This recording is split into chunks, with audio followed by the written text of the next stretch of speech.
Okay, good afternoon, everyone. Really nice to be here. It's difficult to follow a video about, protecting the world.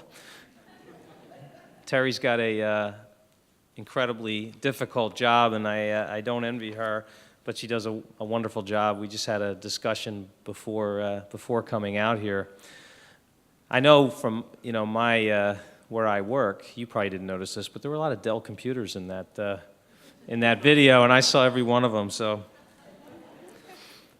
But I'm not really here to talk today about computers. That might surprise you, and I do want to take a little twist today. And I've had a lot of great interaction today that I'll talk to you about more. But I really want to talk about the whole concept of how to increase the level of innovation that's taking place in government. And I want to talk about the linkage between the public sector and the private sector. And really, the crux of this is really talking about how do we unleash the entrepreneurial spirit that has made this country so great and apply it to things like the public sector. Over the last number of years, especially with the current financial situation that we've been in, along with a lot of the world, one of the greatest needs we have in this country is to create jobs.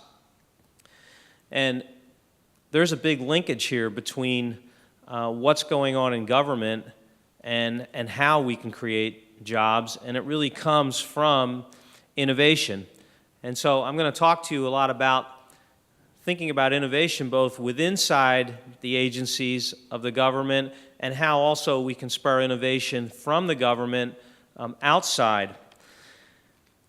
We've been working on the program that I'm going to talk about for a few years, and it's really capitalizing on all the technology, the innovation that's been happening with cloud computing and virtualization and SaaS applications. There's a tremendous explosion of capability, and really it's a question about how do you harness that and how do you bring this faster to all sizes of institutions, whether they're commercial or public. And the idea that I want to talk to you about is specifically a program about bringing entrepreneurs into government. And we call this Entrepreneur in Residence program. At Dell, we still have a founder and CEO that is considered one of the greatest entrepreneurs of all time, and we think of entrepreneurship as being literally in the DNA of the company. And it's really helped us recently change from a PC company to an end-to-end provider of solutions, and we are pretty pervasive throughout the federal government in the United States, with whether it's our desktops or notebooks, but also our servers and our storage and our networking and our services. But as we evolved, as we tried to move from one type of organization to another, we found it necessary to bring in a better outside-in perspective. And we became one of the only Fortune 50 companies to employ an entrepreneur in residence.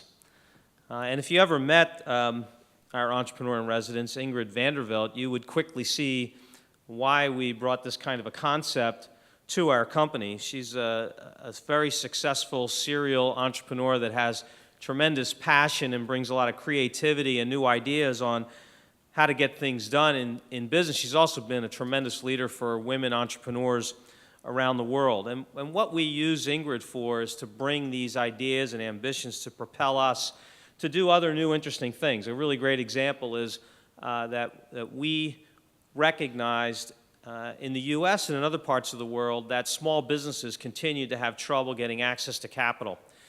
And Ingrid, coming from a community that's all small business entrepreneurial firms, came up with a great idea. And we were able to implement this in a matter of months. We took $100 million and we created an Innovators Credit Fund, which was established to create a funding mechanism for small businesses.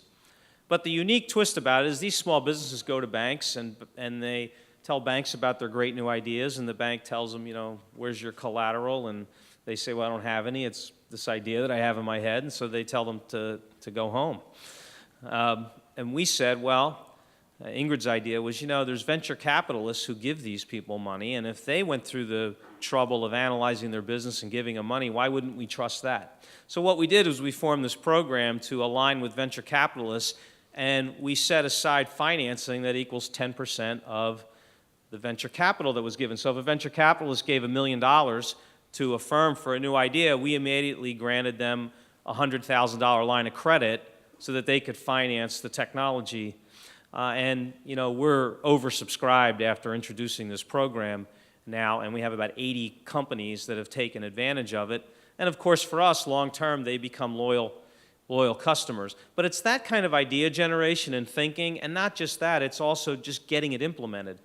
It's one thing to have an idea, it's another thing to actually take it to implementation and do it fast. And this is what the world is all about today, is speed and agility. Small businesses need a lot more than just capital. They also need access to technology, they need networking, they need an easier way to act and get their businesses going. One of the biggest complaints about small businesses today is that all the regulations that have been put in place to control some of the issues that have existed with large companies have impacted their ability to get going. So Ingrid's role has been for us how to connect the entrepreneurial community to us as a big company, because we have our own policies and procedures that can stop us from doing some things that are just the right practical things to do. And this is the concept that we think can apply to government. We think that EIRs can perform a similar role. They can be a bridge between public officials on how to be more effective and responsive to the evolving needs of all their constituents. They can bring this outside perspective in to help solve really complex problems. I spend a lot of time with small business owners. We have 10 million small business customers around the world. And one of the things I quickly learned was that they're the ones that create all the jobs. 2/3, in fact, of all the jobs created have come from small businesses. These are led by entrepreneurs. Entrepreneurs are job creators. Entrepreneurs are the people that have the greatest level of optimism about our country, too. And that optimism is really based on this belief of the power of innovation. And I know with Ingrid and some of the entrepreneurial community she's brought into Dell, we have found this to be really contagious. So the view is, why not open up this kind of can-do attitude and this innovative way of thinking into the government so that we can keep pace with the change of technology and do it at the time when you all have shrinking budgets. This is a really big issue right now. People are being asked to do more, and they have less to work with. I think if we don't continue to do this form of innovation, we're just not making the right kind of down payment for the future of the country. It's also going to get worse as the budgets continue to get tighter and as the deficits continue to grow. The only good thing about all this is that research shows that, once somebody is impacted a little more than 5% in what they're used to doing, it prompts them to seek change. And so the bad part about the sequestration is that it's chopped about 10% of budget cuts from a lot of agencies. The only positive thing about this is that it is now spurring many groups to think of new ways to do things. It's a very important issue to solve, because if we don't solve this, there's an estimate that it could take out about $200 billion from the economy in the very near future if we don't continue the pace of innovation that this country is used to. So let me talk a little bit more about what we can do here. Now, we actually laid out a program over the last couple of years from the Technology CEO Council, and Michael Dell was the head of this council, and it was participated on by a number of tech companies, and it was called 1 Trillion Reasons, was the white paper that was published. It was really put out to start to deal with the fact that we had these rising deficits, And it was an attempt to try to take a more optimistic view about how we could really save money but drive innovation. Really, the crux of it was a 7-step program that dealt with things like, and you even heard some of this from Terry, because it started, IT consolidations, the use of analytics, the use of big data, even concepts like implementing cloud computing. All these steps were mapped out with benefits of things like dramatically reducing waste from things like, improper payments to suppliers, all the way to the immense amount of facilities that are being used to house all this technology and cutting that back substantially. And it added up to a $1 trillion savings over the last 10 years. And it's starting to happen, but at a very slow pace. For example, this year alone, there'll be $131 billion spent around the world on cloud computing, and government spending for cloud is only $800 million.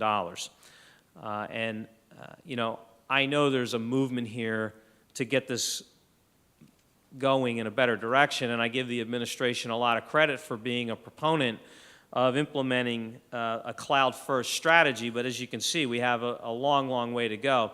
One of the prior U.S. CIOs, Vivek Kundra, he estimated that about $20 billion, or 1/4 of federal IT spending, could potentially migrate to the cloud. And his successor, Stephen Van Rokel, he's continuing the process, and I think he's coming up later today, and he's going to talk about what he's doing in this area. And I know he's already generated about $300 million of savings by migrating a lot of applications to the cloud. But I know that it's a big challenge. These are not easy things to do. You have a lot of policies to deal with, and you've got less resources. And one of the biggest problems is, how do you get to the migration of one application environment to another when you've got your budgets coming down? Data usage is doubling every 2 years, and yet budgets are going down, and you find yourself spending the vast majority of your resources on keeping the lights on, which again is taking more away from the innovation that I've been talking about. And businesses face the same kind of challenges.